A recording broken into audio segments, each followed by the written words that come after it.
सब जी के लिखा है से कथी से संबंधित है? वेद से, यानी कि सब जो वेद के बारे में है से सब रेडी। एक वेद के बारे में तनका से संबंधित जी के और बता दिए थे, तो वही में से तो लिख दिए पहले की वेद की संख्या कितनी है, तो 4। तो 4 के नाम तो सब हम सब क्वेश्चन है, यानी कि पहले वेद से कहानी आते हैं। तो चलो वेद के बारे में बता दे कि मतलब कि जब वेद रहे कि सबसे पहले जब स्टार्टिंग में रहे तो सब लोग हाँ वही वेद के मतलब कि जब मंत्र वेद पढ़ते हुए देखी ना, उसी तरह एक वेद के मतलब वो है कि वेद पढ़े मंत्र पढ़े, वेद के मतलब वही। और जब उस टाइम में संस्कृत में वेद में सब गोटा पूरा ग्रंथ लिखल जाते रहे कि कोई वेद इस तरह के लिखना, जैसे मंत्र लिखना, वही मंत्र के उच्चारण करके सब पूजा पाठ के तरह। तो पहले के पुराने समय में सब संस्कृत के भाषा के स्टार्टिंग है, और सब संस्कृत में जब खोजल पात्र मिले ना तो ताम पद मिले, ताम पद पर वेद लिखल। जब जैसे पता चलते गए तो पता चले कि वेद है, इस सब में कुछ पता चले वेद ओकरा कितना भाग, वैसे करते पूरा अध्ययन है। तो खाली इतने समझ लो वेद। अभी वेद है तो वेद के बारे में हम लोग देखिए वेद की है कितना है से। तो देखो वेद की संख्या कितनी है, जो 4। सबसे पहले बात है कि वेद, तो वेद बताया कि वेद मतलब वही मंत्र टाइप के जो होता है सब वेद। पुराना में जो वेद कौन भाषा में होता है, संस्कृत भाषा में लिखा था, ठीक। और सब कभी पढ़ते देखना साधु लोग जो मंत्र वेद ना, उससे समझ लेना कि वेद से रिलेटिव उन्हीं में से निकला हुआ छोटा सा अंश है।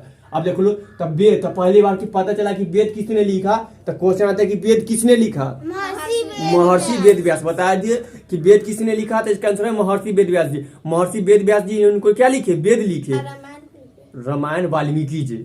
अब महाभारत वेद व्यास जी, हाँ यही है वही वाला। महाभारत में भी देखेगा तो वेद व्यास जी मिलेंगे, वही वेद व्यास जी लिखे, क्या लिखे, वेद लिखे, ठीक।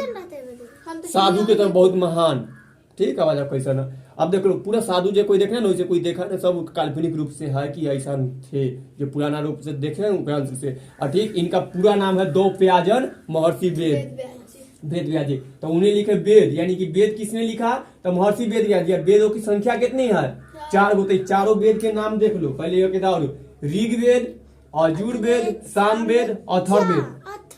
हाँ ये सब लाइन से कि पहला नंबर पर ये है, दूसरा नंबर की है, तीसरा नंबर की है, चौथा नंबर की है। यानी कि सबसे पहला वेद कौन होगा, ऋग्वेद, और सबसे लास्ट वाला अथर्ववेद। यानी कि सबसे पुराना कौन वेद, हाँ सबसे पुराना हो ना, यानी सबसे पहले लिखा गया से, तो उसी का आंसर सबसे पुराना या सबसे प्राचीन वेद कौन है, तो ऋग्वेद को।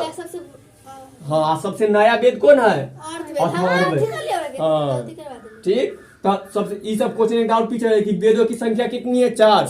वेद किसने लिखा, महर्षि वेद व्यास। महर्षि वेद व्यास का, हाँ तो उनका पूरा नाम क्या है महर्षि वेद व्यास का, हाँ चलो। अब पूरे वेदों में से सबसे वेद, चारों वेद के नाम याद है कि वेद का नाम बोलो तो ऋग्वेद, यजुर्वेद, सामवेद, अथर्ववेद।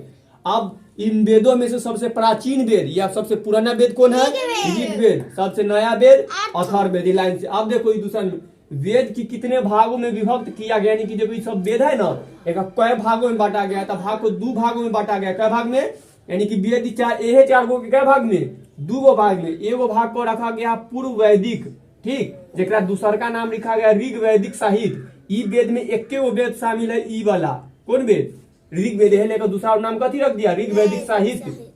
और दूसरा भाग है उत्तर वैदिक साहित्य, एक में तीनों वेद शामिल है। एक अलावा यहो से शामिल है कि कहाँ लिखे थे, ब्राह्मण्य वाला, अरण्य और उपनिषद, ये 3 गो और शामिल है यही में, ठीक। यानी कि 3 इसमें और है।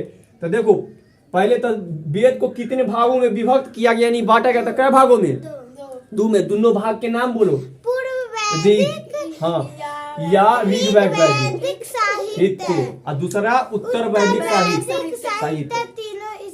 हाँ तो ये अलग लिखा है, ये का नाम न है, ये लिखने के लिए बताने के लिए लिखा है, ये का नाम न है, इसका नाम जनी खत्म हो गया। पहला के नाम कथी है, पूर्व वैदिक, बस इतने है। या का मतलब एक दूसरा नाम, से एक आदमी का 2 नाम होता है ना, वैसे एक का नाम पूर्व वैदिक नाम भी है, या ऋग वैदिक साहित्य है। चलो आ जाओ, देखो दूसरा नाम कथी है, उत्तर वैदिक साहित्य। तो कितना जगह ई ओहो देखने के ना मिलेगा, 2 गो मिलेगा। ऋग वैदिक के नाम कितना है, 2 गो के नाम ई ना देकर आदमी ज्यादा बोलता है ऋग वैदिक साहित्य उत्तर वैदिक, यानी ऋग वैदिक और उत्तर वैदिक। वेद के कितने भाग है, 2 गो, ऋग वैदिक और उत्तर वैदिक। ऋग वैदिक में कौन कौन भाग अति वेद है, तो 1 गो ऋग वैदिक, ठीक। और उत्तर वैदिक में कौन कौन है, तो 6 गो, 3 गो ये वाला यजुर्वेद, सामवेद, अथर्ववेद। और बाद इधर का लिए ब्राह्मण, अरण्य और उपनिषद, ये 3 गो मिलकर यानी 6 गो। तो उत्तर वैदिक में जब आगे जब पढ़ने के लिए मिलता है ना, तो हमें मिलता है ऋग वैदिक को पढ़ो, उत्तर वैदिक। अब ये लिखल है देखो कि ऋग वैदिक युग में कब शुरू हुआ, तो 1500 ईसा पूर्व से 1000 पूरा ईसा पूर्व तक ही चला।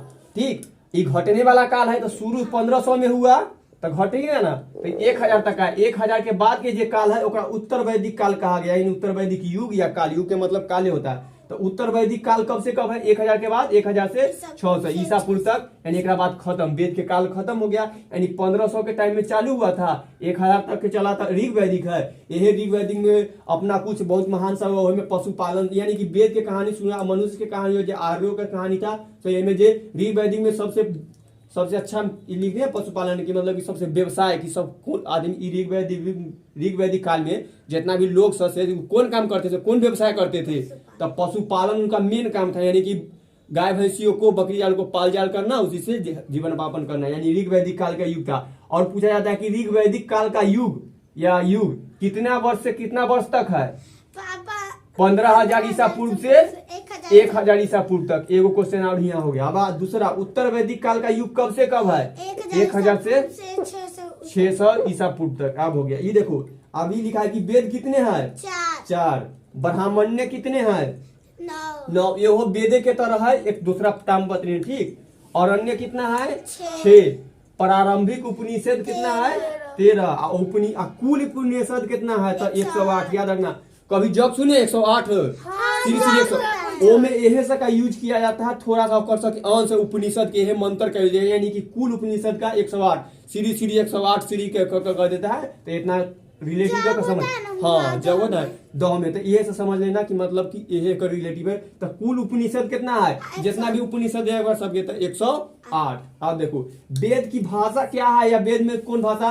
तो पाक संस्कृति यानी वैदिक संस्कृति कहते हैं, यानी कि वेद के भाषा को कहते हैं वैदिक संस्कृति। वेद के भाषा था उस संस्कृति के एक रूप था। ठीक, अब देखो ये लिखे इनाम गांव किस राज्य में स्थित है, यानी किस राज्य में है? इनाम गांव एक जगह है जहाँ पर बहुत मात्रा में मतलब कि वेद से संबंधित बहुत कुछ मिला है। ठीक, जो भी तामपाद वहां से खुदाई, ऐसे तो हर जगह सब कुछ मिला है, लेकिन एगो संबंधित था तो लिख दिया है। तो ये महाराष्ट्र में पड़ता है। ठीक, कौन राज्य में? तो इनाम गांव कहाँ है? महाराष्ट्र में है, वहां पे। अब एक बार कौन कौन क्वेश्चन बनता है, सब खाली क्वेश्चन बोलेंगे। वेद किसने लिखा? वेद व्यास। महर्षि वेद व्यास का पूरा नाम क्या है? बहुत अच्छा। वेद की संख्या कितनी है? 4। यानी कि वेद कितने हैं? 4। हाँ, कुल वेद कितने हैं? 4। चारों वेद का नाम बताए। यजुर्वेद, सामवेद, अथर्ववेद। ई श्रेणी क्रम में पहले ई है, दूसरा है, तीसरा, चौथा। ठीक, लाइन से याद रखना। सबसे पहले किस वेद को लिखा गया? यानी कि सबसे पुराना वेद या सबसे प्राचीन वेद कौन है? ऋग वेद। और नया वेद अथर्ववेद। वेद को कितने भागों में बांटा गया है, कितने भागों में विभक्त किया गया? 2 भागों में। दोनों भाग का नाम बताए। पूर्व वैदिक, उत्तर वैदिक। हाँ, उत्तर वैदिक। ई बोलेंगे तो ई ना, ई बोलेंगे तो ई ना। ठीक है ना, तो या बोल सकते, कोई दिक्कत ना है। यानी कि एक आदमी के 2 नाम है, ये याद रखना है। एक ऋग वैदिक के दूसरा नाम कहती है पूर्व वैदिक, पूर्व वैदिक के नाम कहते हैं ऋग वैदिक। तो 2 नाम है, एगो कितना भागों में बांटा गया है? 2 भागों में। एक के नाम है पूर्व वैदिक और दूसरा के नाम है उत्तर वैदिक साहित्य। या एक ई न बोलेंगे तो बोलेंगे ऋग वैदिक साहित्य या उत्तर वैदिक साहित्य है ना। हम दूसरा एक लिखे तो देखो ई ना लिखे है, लिखे उत्तर वैदिक युग, यानी कि ऋग वैदिक। यही वाला ज्यादा नाम है। तो पूर्व वैदिक से पूर्व के मतलब पहले होता है, यानी एकरा से जो सबसे शुरू में कौन वैदिक है? ऋग वैदिक। सबसे पहले में ऋग वैदिक लिखा गया, तो ये लिखा गया ऋग वैदिक युग। यानी कि 2 भागों में बांटा गया। तो दोनों भाग का नाम क्या है? एक का नाम है ऋग वैदिक युग साहित्य या दूसरा उत्तर वैदिक साहित्य। ठीक, और ऋग वैदिक साहित्य में कई गो वेद शामिल है? 2। ऋग वैदिक में एक वो कौन? ऋग वेद। उत्तर वैदिक में कौन कौन शामिल है? 3 गो। ये 3 गो, ये में के 3 गो टोटल। ठीक, ये हो में, यानी कि ऋग वेद से केवल ऋग वैदिक साहित्य में शामिल है, बाकी बात सब कौन में है? उत्तर वैदिक साहित्य। अब ऋग वैदिक काल का युग कब से कब था? पूर्व से 1000 ईसा पूर्व। और उत्तर वैदिक काल का युग कब से कब था? हाँ, यानी कि इतना में तो चालू हुआ होगा। और ईसा पूर्व घटते क्रम वाला है, तो जैसे बढ़ते इतना तक बीसी वाला है, यानी कि 1000 बीसी तक आया। ओकरा बाद ई युग खत्म हो गया केकर? ऋग वेद के। एकरा बाद जितना वेद आया था उत्तर वैदिक युग से शामिल, तो एकरे बाद है ना होगा, एगो खत्म। तो बाद लग जाता है 1000 ईसा पूर्व तक, उसका तो 600 तक चला। एकरा बाद कहानी खत्म। तो ऋग वैदिक काल का युग कब से कब तक है? 1500 ईसा पूर्व से 1000 ईसा पूर्व। उत्तर वैदिक काल का युग कब से कब? 1000 ईसा पूर्व से 600 ईसा पूर्व तक। बहुत अच्छा। और ऋग वैदिक युग में सबसे अच्छा यानी कि प्रमुख व्यवसाय कौन था? ऋग्वेद। ऋग्वेद व्यवसाय पूछ, लेकिन वो सब कौन काम करता था?